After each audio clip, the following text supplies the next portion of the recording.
Mr. Donuts, abiertos las 24 horas, presenta. Vamos a conversar esta mañana con Jorge Velado, presidente del Partido Alianza Republicana Nacionalista Arena. Vamos a hablar sobre varias temáticas. Hay encuestas que se han corrido en los últimos días y habla de empate para las preferencias de diputados en la Asamblea Legislativa. Se habla de un empate entre el Partido Arena y el FMLN. Por supuesto, hay distintas lecturas sobre esto, ¿no? Se habla también de demandas en los tribunales supremos electorales, en el Tribunal Supremo Electoral, destrucción de algunas vallas también, de algunos, lógicamente, miembros de comandos de los partidos políticos. Y lo más reciente es la acusación que hacía el ministro de Obras Públicas, Gerson Martínez, o lo que reflexionaba, mejor dicho, el ministro de Obras Públicas, Gerson Martínez, decía que detrás de las protestas, por ejemplo, del CITRAMS, de las protestas que se están dando, está el Partido Alianza Republicana Nacionalista Arena, ¿no? Que hay motivaciones, decía, políticas, mejor dicho, no tanto señalando a un partido en específico, pero decía que hay motivaciones políticas, pero basta escuchar para entender que está señalando directamente a un partido político. Don Jorge, bienvenido, muchas gracias por estar con nosotros. Buenos días, Romeo, muchas gracias, un saludo a todos los televidentes y antes que nada también me quiero solidarizar con todas esas...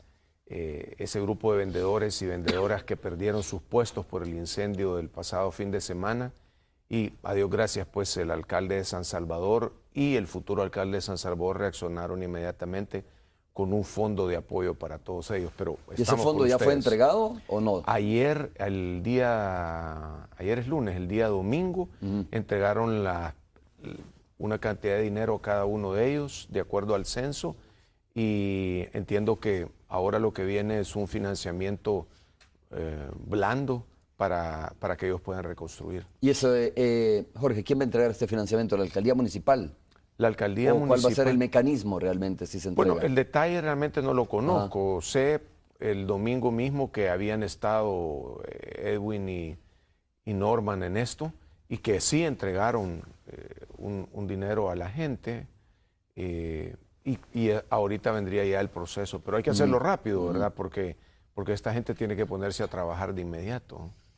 A ver, Jorge, ¿qué piensa usted? ¿Qué responde a esta acusación que de repente, o esta insinuación, si usted quiere, ¿no? Que de repente el Partido Arena está detrás de las protestas, como por ejemplo esta originada el día de ayer en el Boulevard del Ejército por vendedores del CITRAMS, ¿no? O vendedores afectados por el CITRAMS que dicen que quieren entrar a los buses del CITRAMS a vender. Bueno, yo lo que le diría al ministro Gerson, si es que digamos, el señalamiento fue hacia nosotros, que no es Arena el partido que ha estado acostumbrado a protestar de esa manera. Lejos de eso, nosotros toda la vida hemos llamado al orden y yo le puedo garantizar al ministro Gerson Martínez, quien se ha caracterizado por ser una persona seria, pero que con esta declaración no parece que lo fuera, que nosotros como Arena no estamos detrás de esto. El que está detrás de esto es el pueblo salvadoreño. Si es que el problema del CITRAMS, así llamémoslo, comenzó desde hace mucho tiempo atrás, cuando hace más de un año ofrecieron que el CITRAMS iba a estar circulando. Yo recuerdo que al final del periodo, antes del periodo electoral anterior, allá por el mes de diciembre, ya se hablaba de que en enero del año pasado el CITRAMS iba a estar circulando y hubiesen tenido un año para arreglar cualquier problema. Sin embargo, me imagino que porque el anterior presidente y su equipo de trabajo, que por cierto era el mismo ministro de Obras Públicas, don Gerson Martínez, se dieron cuenta que no estaban preparados, lo detuvieron. El salvadoreño está molesto, como repito, más de un año de atraso en esto. Y luego el tema, lo hemos visto, ustedes lo acaban de reportar también, el desorden que han ocasionado al haber cambiado todas las rutas sin haber dado una información clara a los usuarios de los buses y sin poner pues a la gente, a las autoridades a orientarlos. Ese es el pueblo que está molesto con ellos. Y ahora pues los vendedores que anteriormente vendían, ya sea en las paradas de buses o adentro de los buses y que ahora están exigiendo tener una participación. No es Alianza Republicana Nacionalista, no es un partido político, es el pueblo salvadoreño que les está reclamando, que no sabe ni siquiera cuánto van a pagar dentro de un par de meses por el CITRAMS. Y entiendo que ayer se lo preguntaron directamente al ministro Gerson Martínez en algún programa de radio y él pues no quiso contestar. ¿Y Arena apoya, Jorge, así de verdad, Arena apoya de que los vendedores entren a los buses nuevos a vender? Bueno, nosotros no hemos tenido la oportunidad de hablar con los vendedores. Ajá. Es una parte importante en este momento de platicar con ellos cómo es que han funcionado y cómo quieren funcionar, porque ayer veía en las noticias que muchos de ellos lo que dicen es, yo no voy a poder vender porque antes vendía en las paradas de buses que ahora no existen. Y por lo tanto lo que quisiera es estar ahí para poder servirle a los usuarios. Habría que ver si el lugar indicado es adentro de las terminales esas, donde la gente llega a tomar el C-Trans o adentro del C-Trans. Pero obviamente todo esto tiene que ser bajo un orden. Lastimosamente el Ministerio de Obras Públicas no previó estas situaciones y tal vez pudiendo haberse reunido con ellos anticipadamente y haberlo planeado bien, no lo hizo, y ahora los vendedores Claro, o sea, recurren una posibilidad podría ser, ¿no? Una posibilidad podría ser que vendan al interior de las terminales, como se dice. Pudiera ser esa Ajá. O al interior de los buses. Pudiera del ser C-Trans. también, pero por eso digo, es una cuestión que se debió prever, se debió haber discutido con ellos, porque también hay que reconocer que mucho salvadoreño vive del trabajo informal, y esta gente pues también tiene una familia que alimentar, por lo tanto hay que encontrar la manera de facilitarles su trabajo. Jorge, ¿y esto no genera más desorden? El que pudieran de repente ellos, digamos, entrar a los buses nuevos a vender o entrar a las terminales a vender. No sé, habría que evaluarlo, ¿verdad? En todas partes del mundo donde uno llega a una zona de terminal hay ventas, porque también hay mucha gente que llega ahí pues sin desayunar, ¿verdad? Y que ahí compra su café, un pedazo de pan dulce, un pan, una tortilla con algo.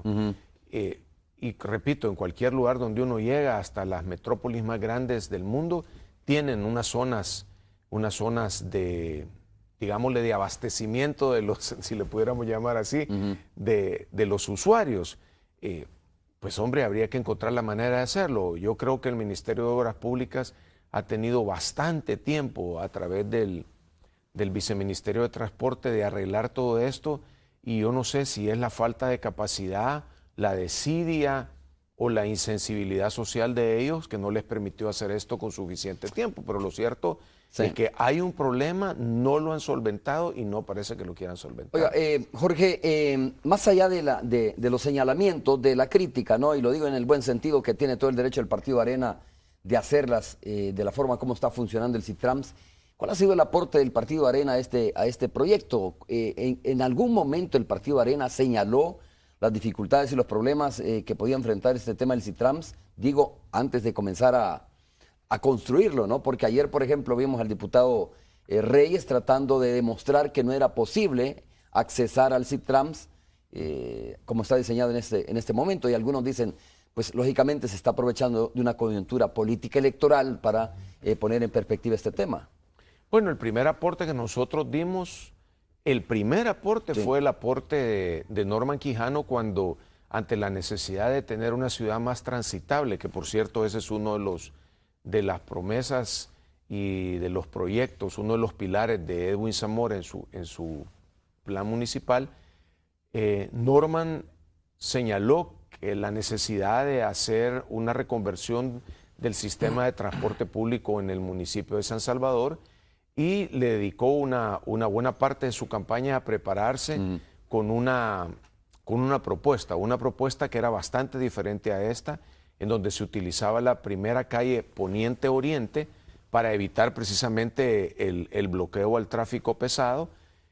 Obviamente esa calle se iba a dedicar únicamente al transporte colectivo con estos buses articulados que él había propuesto, que tenían suficiente espacio para circular, como repito, unos de oriente a poniente y otros de poniente a oriente. Ese fue el primer aporte. Lastimosamente se necesitaba de un convenio entre la Alcaldía de San Salvador y el Gobierno Central. El Gobierno Central anterior se negó a hacer ese convenio y lo que hizo simple y sencillamente fue diseñar su propio sistema. ¿Cuál fue el segundo aporte? Nosotros votamos, nosotros dimos los votos para que se hiciera el proyecto, pero también señalamos en su momento y con suficiente tiempo de que habían problemas, por ejemplo, en la terminal, que ¿a dónde está la terminal? Pues no se ha terminado la terminal. Se señaló claramente que esto no iba a funcionar, que estaban haciendo un caos vehicular, y sin embargo, simple y sencillamente se obvió. Ahora, usted lo dice muy claramente, nosotros como partido político estamos obligados a señalar, también estamos obligados a aportar, y nosotros estamos seguros que con la llegada de Edwin Zamora a la alcaldía de San Salvador, que por cierto entiendo que ayer, él no me lo confirmó, sino uno de sus asistentes había recibido ya una llamada del actual ministro Gerson Martínez para platicar al respecto de esto. Sobre el tema del CITRAMS. Sobre el tema del CITRAMS. Obviamente nosotros no lo estamos viendo únicamente como CITRAMS, nosotros lo estamos viendo un poco más completo. Eso es interesante. Iba a preguntarle, en el hipotético caso, ¿no? O en el caso de que ganara Edwin Zamora, a ver, ¿cuál sería, Jorge? Cuando gane Edwin Zamora. Bueno, ¿cuál sería entonces el posicionamiento de Edwin Zamora? ¿Qué pasará con el CITRAMS? ¿Habrá alguna modificación? ¿Propondrá modificaciones al recorrido Edwin Zamora si gana las elecciones? Tiene que haber una modificación. Lastimosamente esto no está funcionando como debería funcionar. Yo sé que han pasado pocos días desde que están circulando gente adentro del CITRAMS, pues en las unidades del CITRAMS. Pero hay que arreglar un montón de cosas. La primera pregunta que nos hacemos, bueno, ¿y de quién es el proyecto del CITRAMS? ¿Esto es una empresa privada? ¿Es una empresa ALBA?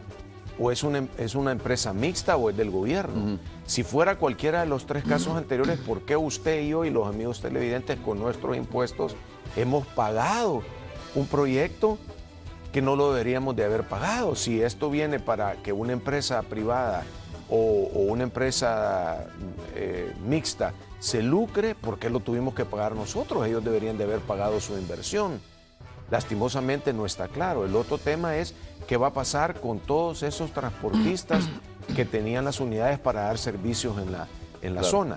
Y luego el otro tema es, bueno, a Edwin Zamora lo que le corresponde es San Salvador, no le corresponde Soyapango, pues porque... Sí, pero es un buen tramo, ¿no? Es un tramo importante. Es un tramo súper importante. Por ejemplo, a ver, Quito Salume en su momento propuso, lo dijo claramente, voy a repetir las palabras, dijo, vamos a tener que destruir el CITRAMS y construir un sistema aéreo, ¿no?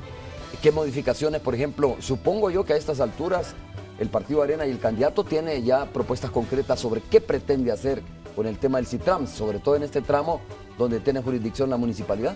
Sí, Edwin Zamora tiene ideas concretas.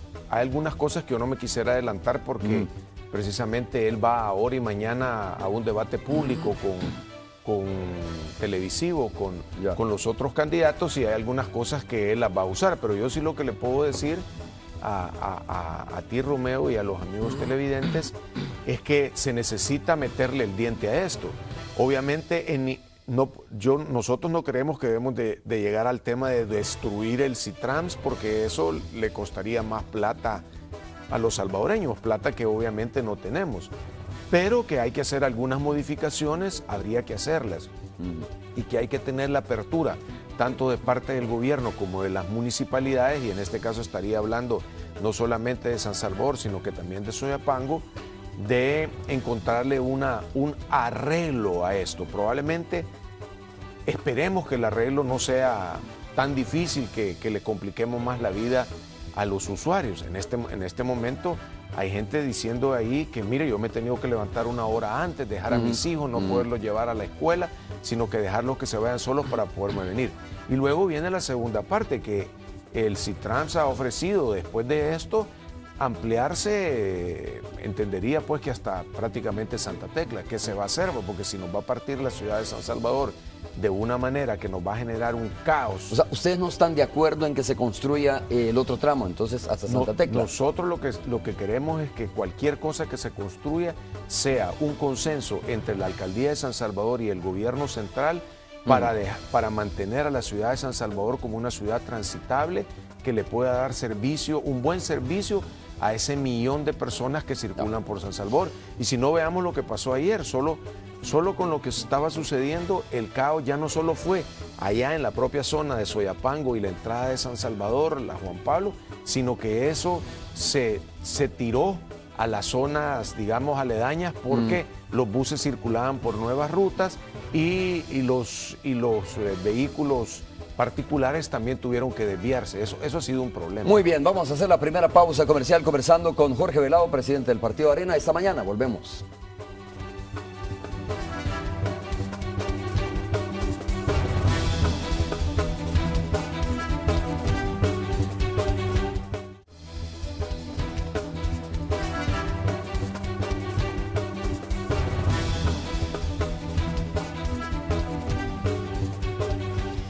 A ver, estamos de regreso conversando con Jorge Velado, presidente del Partido Arena. Vamos a hablar ahora sobre cómo está la situación, cómo están las encuestas, aunque las encuestas, recuerde usted que son, como se dice, fotografías del momento, y esto puede cambiar por un golpe de timón, por lo que sea, ¿no? Por la misma campaña, pues obviamente puede cambiar los números de una semana para otra o de un día para otro. Así es que entiendo, Jorge, que ustedes están haciendo evaluaciones continuas también sobre el tema de las encuestas, ¿no? Sí, nosotros hacemos... ¿Y están corriendo encuestas internas también? Nosotros corremos encuestas, hacemos una encuesta grande mensual, hacemos unas mediciones semanales y llevamos un tracking diario también. Como tú dices, las encuestas son fotografías del momento. Nosotros no menospreciamos ninguna encuesta, pero las encuestas también son, digamos, como faros que le van indicando a uno por dónde va el camino. Hay encuestas de encuestas, ¿verdad? Acordémonos, por ejemplo, nada menos en la elección presidencial pasada, habían algunas encuestas que señalaban unas diferencias que no fueron ni por cerca de los resultados, pues me refiero a diferencias entre uno y otro candidato y no fueron así. De hecho, para la segunda vuelta hubo más de una encuesta que hablaba, por cierto, una que hace poco ha salido, que hablaba de 20 puntos de diferencia y lo que vimos fue un empate, pues 6.400 votos de diferencia, dudosos además, ¿verdad? Porque si agarramos los anulados y los impugnados, que eran mucho más de los 6.400 y se hubieran contado, probablemente o hubiese cambiado el resultado o hubiera quedado de una manera diferente, mucho más cercano. Pero nosotros nuestras encuestas no las estamos usando para publicarlas y para generar digamos, una guerra de encuestas, porque es bastante frecuente que en las épocas electorales se convierta también en una guerra de encuestas, a ver quién da más o quién da menos. Yo lo que puedo decirte son varias cosas. La primera es que la tendencia, en el caso de la alcaldía de San Salvador, la tendencia que ha mantenido Edwin Zamora ha sido hacia la alza, se ha mantenido firme hacia la alza. No es así el caso del candidato del FMLN, que lo hemos visto que ha bajado. La diferencia se ha venido acortando. Pero siempre está bajo, entonces... no en todas. ¿Zamora? No en todas. En algunos casos hemos visto también que... Bueno, no, ahora en todos los casos hemos visto que la imagen de Edwin Zamora también ha subido, porque al principio no lo conocían. Edwin Zamora ha hecho un trabajo muy bueno a nivel municipal, se ha dado a conocer con la gente, ha presentado un plan, es cierto, agresivo, pero como él mismo lo dice y lo ha comprobado en el pasado, su experiencia de haberse puesto metas altas, teniendo un buen plan, lo han llevado a cumplir esas metas u objetivos. ¿Qué estamos viendo nosotros? Lo que nosotros estamos viendo es a un Edwin Zamora ganador de la alcaldía de San Salvador, y no lo estoy diciendo con un triunfalismo, digamos, irresponsable, sino que lo estoy viendo porque lo percibo, porque veo también nuestros números. Ahora, en cuanto a diputados, definitivamente hay una diferencia a favor nuestra, independientemente si alguna encuesta haya dicho que estamos empatados, las demás encuestas lo que dicen claramente es que Alianza Republicana Nacionalista vuelve a ser... Las demás encuestas son las internas, ¿no? No, y también claro, algunas de las externas. Algunas de las externas. ¿Cómo cuáles, Jorge? Solo para saber. Bueno, es decir, yo no voy a hacerle propaganda aquí a ninguna encuesta, pero ahí están, hay encuestas externas que incluso no han sido publicadas, pero que han sido circuladas, ya sea porque alguien tiene contacto y le dijo, mira, dásela, pero lo cierto es que de igual manera que sucedió en el 2012, Alianza Republicana Nacionalista va a tener más diputados de lo que va a tener cualquier otro partido político, y eso nos vuelve a posicionar en la primera posición como el partido mayoritario. Jorge, hablando un poco sobre la plataforma municipal, digamos, de la propuesta del candidato, solo por curiosidad, conocer un poco su opinión. ¿Qué piensa usted sobre esta decisión de Edwin Zamora de construir un monumento de Monseñor Romero? Bueno, eso lo ofreció, ¿no? Recientemente. Sí, lo ofreció recientemente. Que... Digamos que dentro de este plan, que por cierto aquí lo tengo, ese no es, digamos, Este plan más que todo contiene aquellas cuestiones que van a hacer que el municipio siga en un buen desarrollo, como el que ha venido teniendo. Cuando estamos hablando, por ejemplo, de un San Salvador más seguro, de un San Salvador más y mejor transitable, de un San Salvador con oportunidades y empleo, y un San Salvador con más desarrollo social. En eso es realmente en lo que Edwin Zamora se está concentrando. Y como lo dijo ayer, mi prioridad es el empleo. Y yo tengo mucha experiencia en generar empleo. Y digamos que el raciocinio detrás de eso es, si en San Salvador hay empleo, la gente no se tiene que ir de San Salvador. Si en San Salvador hay empleo, hay progreso. Claro. Si en San Salvador hay empleo, también hay impuestos para hacer obras. Ahora, ¿en qué contexto menciona entonces y ofrece un busto de Monseñor Romero para conmemorar su obra? Él lo mencionó cuando hablaba del desarrollo del municipio hace un par de semanas en el Parque Morazán. Él explicó cómo iba a reconvertir toda esa zona para hacerlo una zona digamos, de más ambiente cultural, un lugar en donde la gente también pudiera llegar a divertirse. Y cuando estaba haciendo esa presentación dijo, bueno, y yo propongo en una plaza cambiar uno de los bustos que hay ahí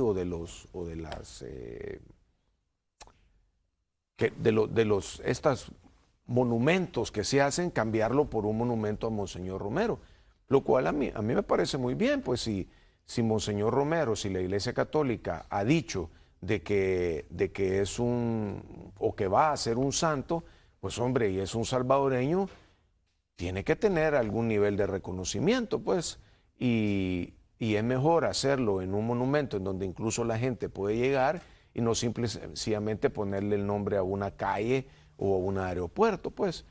Yo no le veo absolutamente ningún problema a que claro, lo haga. La pregunta, y creo que la duda de algunos sectores viene por eso mismo, ¿no? Porque Arena no estuvo de acuerdo en su momento cuando, bueno, no toda Arena, pues, pero algunos miembros de Arena no estuvieron en todo su momento de acuerdo cuando se bautizó un salón de casa presidencial con el nombre Monseñor Romero, cuando se bautiza o se le da el nombre al Aeropuerto Internacional de Comalapa como Monseñor Óscar Arnulfo Romero, de la misma manera la antes Diego de Holguín. Entonces Arena vino una serie de protestas de algunos simpatizantes, creo yo, del partido Arena, y ahora viene la propuesta de Edwin Zamora como que dice, bueno, ¿cómo es la cosa, no? Qué bueno que tú lo mencionas porque me da la oportunidad de aclarar. Para comenzar, el tema de la Diego de Holguín no le correspondía al presidente de la República cambiarle el nombre a esa calle. Eso estamos claros. Él ahí pues violentó. Bueno, pero eso era natural en el presidente Funes, el querer imponer su matonería política. Esa fue la razón por la cual se protestó.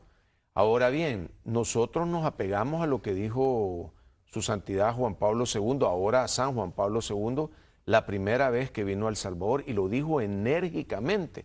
Dijo que no se use la memoria de Monseñor Romero pegada a ideologías. Entonces, cuando uno ve la fotografía o un pequeño busto de Monseñor Romero a la par del Che Guevara o incluso de Shafiq Handal, lo que están haciendo es pegándolo al FMLN.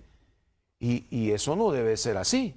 Es decir, Monseñor Romero es un líder de la Iglesia Católica y lo más chistoso es que muchos de esos que han utilizado a Monseñor Romero como su guía, como ellos lo han dicho, no son ni siquiera católicos practicantes, pues, y lejos de eso, muchos de ellos son personas que su actuar ha sido totalmente opuesto. Y digamos, y lo voy a decir claramente, y aquí, nadie puede decir que el señor Mauricio Funes ha actuado como un católico practicante, como una persona ética, con valores cristianos, sino todo lo contrario, pues ese desorden que tenía de las cuestiones que pasaban en su periodo de presidente, que se lucía por ahí con una novia y que tenía la esposa, y es decir, entonces no puede decir él que Monseñor Romero era su hija, porque yo estoy seguro que Monseñor Romero, si hubiera estado vivo, le hubiera dicho: usted no puede actuar ¿Y así. Arena no emula algunas situaciones de estas? A ver, me parece interesante cuando usted dice, mire,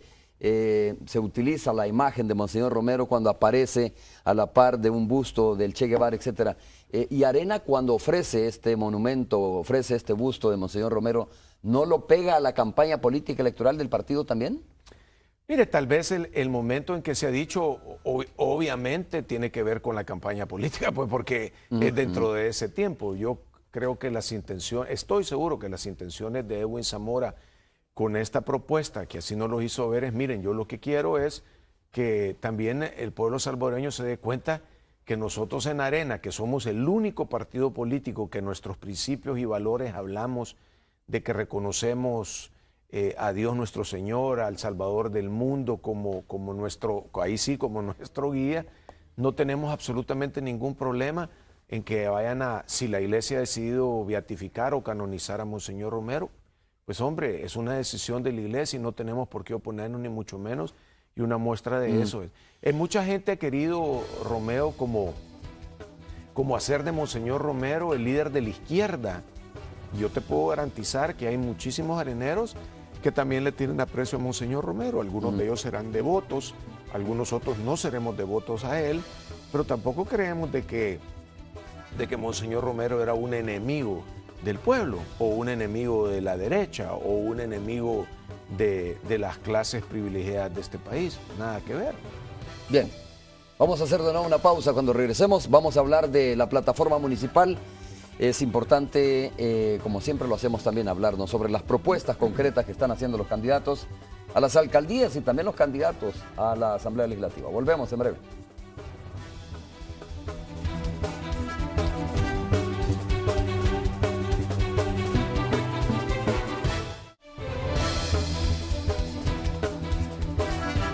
Un tema económico. Bien, estamos de regreso. A ver, antes de ir al enlace con la radio 1029, donde ahora no está Tony, sino Roxana Webb, vamos a... es que Tony tiene una asignación especial, me dijeron. ¿Ah, sí? Don Jorge, ¿cómo está el tema de las propuestas? Más allá de lo básico, ¿no? Del ordenamiento, por ejemplo, de las ventas, de este tema del transporte colectivo. ¿Cuáles son como los temas que se podrían perfilar novedosos, digamos, en la propuesta municipal del candidato Edwin Zamora? Solo con el tema anterior de Monseñor Romero, ¿sí? Quisiera agregar brevemente una cosa, y es que si los salvadoreños realmente estamos viendo a Monseñor Romero como un santo de los salvadoreños, yo invitaría a todos a que le recen o le recemos a Monseñor Romero para que interceda por la paz en El Salvador. Cuestiones novedosas de este plan de Edwin Zamora son varias, ¿verdad? Una, el Centro Metropolitano de Protección Ciudadana, que es para superar todas esas barreras de la inseguridad, que es un centro de seguridad con videovigilancia que ya comenzó con este gobierno municipal de Norman Quijano, ha funcionado bastante bien, pero hay que ampliarlo para darle protección a los ciudadanos. El Centro de Bienestar Infantil es otra cuestión novedosa. Es 70 nuevos centros de bienestar infantil adicionales en los cuales hay más guarderías para que las mamás puedan tranquilamente dejar a sus hijos en buenas manos y poder seguir a hacer su trabajo. La rehabilitación del centro histórico, que ya hablábamos hace un momento, que es lo que Edwin presentó recientemente en la Plaza Morazán, que es una plaza la Plaza de la Cultura y la Plaza de las Artes. Y vienen otras cosas importantes como el empleo joven, para que todos los jóvenes en nuestra capital tengan la oportunidad que necesitan. Se va a generar un proyecto un programa de becas y un programa de asesoría educativa que le hemos llamado le han llamado Elige tu Futuro, el Centro Metropolitano de Formación Laboral, la Academia Metropolitana de Inglés, la Oficina Metropolitana de Promoción del Empleo, las ferias de empleo de micro y mediana empresa. Luego viene el tema de San Salvador Verde, pues que también es necesario transformar la capital en un pulmón. Muchas veces se ha hablado de que El Salvador está bastante mal en el tema del cuidado de los recursos naturales y en San Salvador básicamente nos hemos quedado solo con este Parque de los Pericos. Edwin y su nuevo consejo está proponiendo toda una serie de acciones alrededor de esto. Y luego viene el Sistema Metropolitano de Salud, que es una cosa importante. Alguna gente dice, no, ¿y para qué se va a meter en eso? Y él lo que dice es, necesita la población de San Salvador una ayuda porque no dan abasto los hospitales, porque el servicio es muy deficiente. Entonces ellos están planteando invertir en el desarrollo de infraestructura de salud para el mejoramiento, pues, de la atención médica. Y aquí habla de un hospital y 5 clínicas. Luego viene la parte del San Salvador Iluminado, que de igual manera el gobierno del doctor Quijano ha hecho un trabajo muy bueno, pero que se tiene que seguir y multiplicar. Los centros de convivencia ciudadana, 5 centros de convivencia ciudadana más, que es estos lugares con infraestructura social, deporte, recreación, etcétera. Y el Fondo Vial Municipal, que tiene que ver con recuperar los 800 kilómetros de red vial que existen en el municipio de San Salvador. Fondo Vial Municipal. ¿Y esto con el presupuesto de la municipalidad o, con el presupuesto, o se plantea ahí el tema de las tasas municipales, revisión de tasas municipales, etcétera? Hasta este momento el Edwin Zamora y su equipo no ha planteado una revisión de tasas municipales. En estos casos creo que también el habitante de San Salvador primero tiene todo el derecho a que sus tasas municipales sean utilizadas de la mejor manera posible y evitar tal vez en algún momento, o más bien priorizar en conjunto, haciendo un esfuerzo en conjunto con la empresa privada de los proyectos que se pueden trabajar. Y lo más seguro es que no se necesite mover ninguna tasa, no se necesita aumentar ningún impuesto, sino más bien lo que se necesita es gestionar las ayudas para poder hacerlo bien. Y en eso...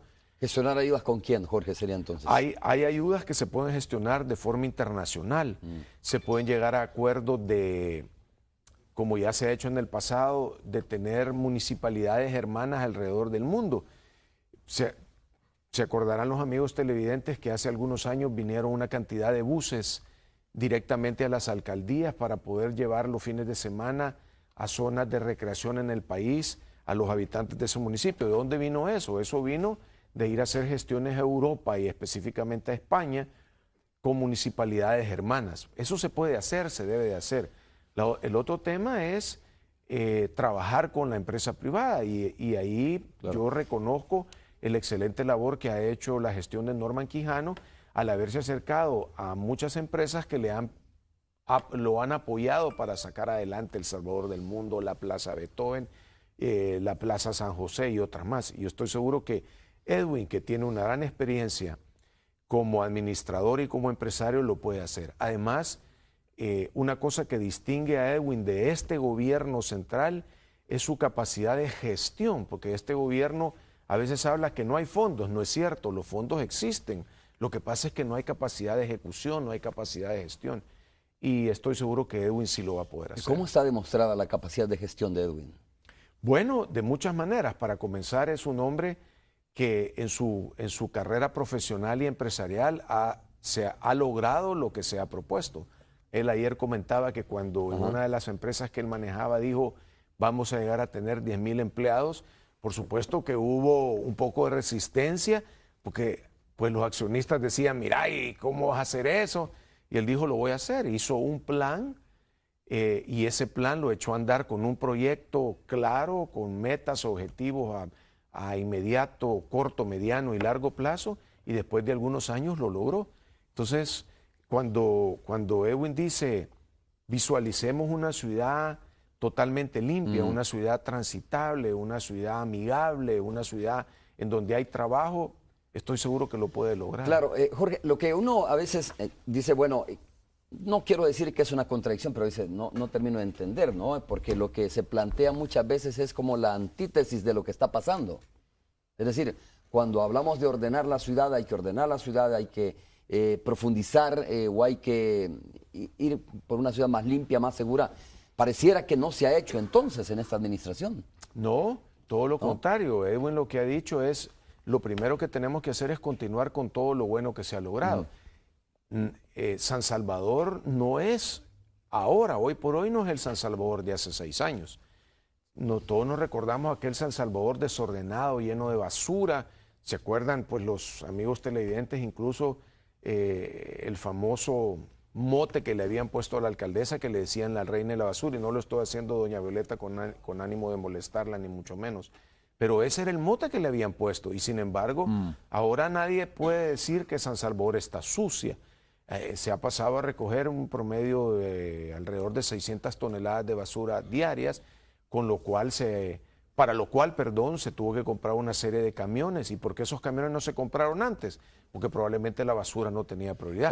Cuando estamos hablando de este plan, estamos viendo que el tema de la basura es un tema que se maneja bastante bien. Edwin no le está dando, tampoco lo va a descuidar, no le está dando tanta prioridad, sino que le está dando prioridad a otras cuestiones que son más importantes. Jorge, las preguntas que no haya hecho su servidor las va a hacer Roxana Webb, que está en la radio 109. Así es que, Roxana, te saludamos. ¿Cómo estás? Un gusto estar en contacto contigo nuevamente. Buenos días. Con Canal 12, muy buenos días. Romeo, ¿cómo estás? ¿Qué tal? Buenos días también a tu invitado. Acá nos acompaña en la radio Luz Estrella Rodríguez, como ya te lo había mencionado, la viceministra de Economía. Ok, un gusto saludarle. Y aquí te lo comentaba temprano, Jorge Velado, presidente del Partido Arena, está con nosotros. Roxana, si tienes alguna pregunta. Claro, bueno, fíjate que ayer tuvimos la oportunidad en Hechos de la Noche de hablar con el candidato a la alcaldía de San Salvador por Arena, Edwin Zamora, y él nos presentaba su programa de gobierno, los 4 pilares principales del plan de gobierno. Preguntarle a tu invitado si cree que con esta presentación del plan las encuestas pueden cambiar esta tendencia que lo ubica mucho más abajo con desventaja del candidato por el FMLN, Nayib Bukele. Roxana tiene encuestas. Buenos días, Roxana, y un saludo para la señora viceministra. Sí. Primero, tal vez aclararle a Roxana que hay encuestas de encuestas. Claro. Nosotros también tenemos encuestas que lo ubican a él por encima del candidato del FMLN. De hecho, ayer le preguntaba eso porque él decía las encuestas internas, y entonces le preguntábamos cuál era la diferencia de las encuestas de ustedes. Entonces nosotros, Roxana, no hemos querido entrar a una guerra de encuestas. Lo que yo sí le puedo decir es que con este plan que está presentando Edwin Zamora, con el trabajo que él ha hecho en el territorio y el apoyo que está teniendo de la población de San Salvador, obviamente él se va a convertir en el próximo alcalde de San Salvador. Las encuestas nos dan las fotografías del momento. Aquí hablábamos con Romeo, nosotros no despreciamos ninguna encuesta. Las encuestas nos van dando luces de por dónde caminar, pero sin ánimo de referirnos al pasado, se han dado cosas totalmente al revés, ¿verdad? Me recuerdo cuando precisamente una de esas encuestas que recientemente dijo de que había una diferencia grande entre Edwin Zamora y el candidato del FMLN, dijo unas semanas antes de que Violeta Mengíbar le ganaría la alcaldía de San Salvador o mantendría la alcaldía de San Salvador contra Norman Quijano, y no fue así. Y le voy a dar un ejemplo al revés. Creo que todos nos vamos a acordar que cuando la candidata por Arena era la doctora Evelyn Yacir de Lobo, absolutamente todas las encuestas decían que Evelyn iba a ganar la alcaldía de San Salvador, y la perdió. Sí. Ok, entonces podemos decir, como ya Edwin Zamora también lo compartía con nosotros, la encuesta sería el día de las elecciones, como también lo ha dicho Nayib Bukele. A ver, Jorge, si también puede ampliarnos un poco para la gente que no tuvo la oportunidad o no ha tenido la oportunidad de escuchar de estos pilares del plan de gobierno municipal de ganar las elecciones. Bueno, Edwin, al ganar las elecciones, su plan de gobierno municipal está concentrado en 4 pilares grandes. El primero es un San Salvador más seguro, el segundo es un San Salvador más ordenado y transitable, El tercero es un San Salvador productivo y de oportunidades, y ahí me detengo un momento. Edwin ha dicho claramente, mi prioridad es el empleo. Necesitamos que los habitantes de San Salvador tengan empleo para que se queden habitando en San Salvador, para que San Salvador los acoja y para que haya progreso. Bueno. Y el cuarto es un San Salvador con más desarrollo social. Mira, Roxana, ¿cómo está? Luz Estrella, me dices, ¿no? Sí, aquí tenemos una con duda nosotros. aquí de Jorge Velado, yo creo que hay que despejarla. Él decía, a ver, yo sé que Luz Estrella no es la ministra de Obras Públicas de nuestro país, pero decía, mire, yo lo que quiero saber de quién es el Citrams, decía Jorge, Correcto. ¿no? Además del pasaje. Quisiera saber si es del gobierno, si es de una entidad privada, que si es de una entidad privada no tendríamos por qué pagarla, o es Alba Citrams, decía, ¿no? Lo preguntaba francamente, decía, o si es Alba el que está detrás del Citrams. Luz Estrella, nada más solo para salir de la duda y escuchar su opinión respecto a este tema, de cómo no se viene financiando este tema del Citrams, o a quién pertenece el Citrams, como dice Jorge Velado. Bueno, buenos días a los dos. Un saludo para todos los que nos escuchan a nivel nacional y, bueno, sintonizan tu programa. Creo que vale la pena. Yo ayer estuve escuchando también una actividad de Ilopango y voy a unir dos temas. Primero, que no es cierto que el gobierno, yo di una declaración de prensa el día jueves, pero no es cierto que el gobierno va a asumir absolutamente ninguna deuda de ninguna empresa privada, llámese Alba o llámese como se llame. Es categórica la aseveración que el gobierno nunca ha estado en su meta, en su programa, asumir alguna deuda, mucho menos de Alba. Yo quiero dejarlo claro porque lo escuché el día de ayer de algunos señores candidatos a diputados y vale la pena la aclaración por este medio. La conferencia precisamente del día jueves fue para dar la posición de gobierno y en este caso el Citrans son empresarios privados que ellos debieron hacer algún proceso para adquirir financiamiento, puede provenir de cualquier fuente de financiamiento, pero su inversión es totalmente de empresarios privados, que son los que están ahí, que están al frente de las unidades, ¿verdad? Y que no es tampoco Alba. Puede haber algún financiamiento a alguien en particular, pero eso no quiere decir que sea la empresa, digamos, directamente. Le veo cara de duda, Jorge Velado. Vamos a ver. Viceministra, buenos días. Pero entonces la gran pregunta es, ¿por qué hemos pagado con los impuestos los salvadoreños el Citrams si eso es una empresa privada? ¿Por qué no pagaron ellos eso? No, por supuesto que no se está pagando por los salvadoreños. No, ¿cómo no? Porque ¿quién construyó eso? Fue el Ministerio de Obras Públicas. No, es que estamos hablando de las unidades de transporte. No. No, la obra es estatal, por supuesto, ¿por qué? es del Estado, porque un servicio público, usted sabe, igual que yo lo sabemos, que nosotros como Estado debemos de proporcionar el transporte público y mejorar las condiciones de infraestructura, como alguien que construye un mercado que es para el servicio de los ciudadanos donde vamos a comprar, como alguien que construye una terminal de pasajeros que se le da a los autobuses para que lleguen a parquear, son que los privados son los que la usen y el pueblo salvadoreño el que también la termine usando a la par de los privados. O sea, es un bien público. Cada una de las estaciones, de las metas se convierte ese es un trabajo eminentemente público y usted sabe que se ha concedido, es una concesión entonces, las unidades de transporte colectivo, esas son concesión al privado. Dos preguntas entonces, con todo respeto, viceministra. La primera es, ¿quiere decir entonces que esta empresa que ya usted confirmó aquí públicamente que es totalmente privada, va a pagar por el uso de la, digamos, de la calle que se le ha hecho el Citrams? Esa sería una pregunta. Y la segunda pregunta... quizás hasta ahí. Cualquier autobús de cualquier línea, ruta 10, ruta 20, cualquier ruta pasa por las calles de la ciudad de San Salvador.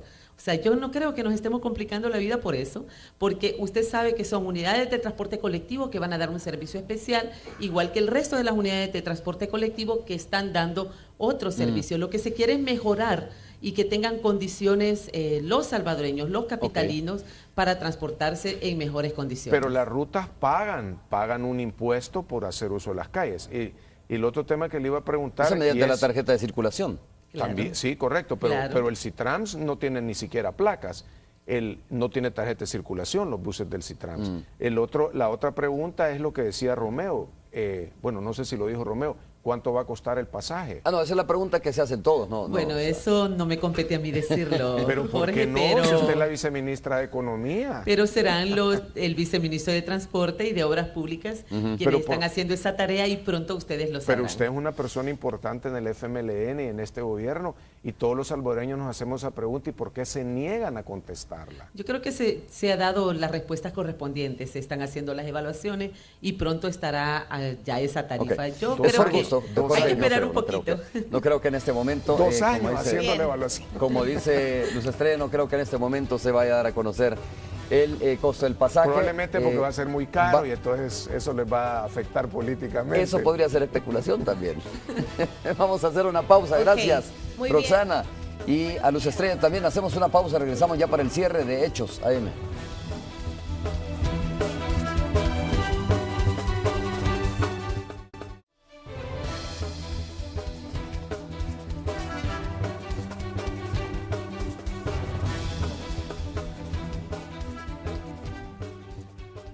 Bueno, estamos solo para el cierre. Estoy mostrándole a Jorge Velado Esta no es de él. un tweet, ¿no? De una cuenta que aparentemente es de Edwin Zamora, pero por la cantidad de seguidores que tiene ahí, que es más de 37,000, pareciera que es su cuenta.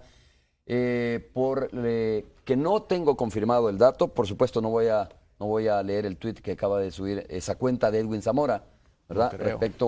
Respecto al tema de los debates, pero es una cuenta, rápidamente se los comento, a ver, que tiene 37,646 seguidores, ¿verdad? Es una buena cantidad. No podría decir si es la cuenta original de Edwin Zamora. Pero bueno, gracias por habernos acompañado. Jorge, también muchas gracias por haber estado con nosotros. Al contrario, Un gusto. Romeo, muchas gracias por la invitación. Muchas gracias a los televidentes por dejarnos entrar al calor de su hogar y a todo tu equipo también, Romeo, que siempre está pendiente de estas entrevistas, especialmente a Raquel, que siempre nos está invitando. Muchísimas gracias. No, como no, muy activa, ¿verdad? Sí. Muy pendiente siempre, Raquel. Muchas gracias a ustedes y nos vemos el día de mañana. Mr. Donut, abiertos las 24 horas, presentó.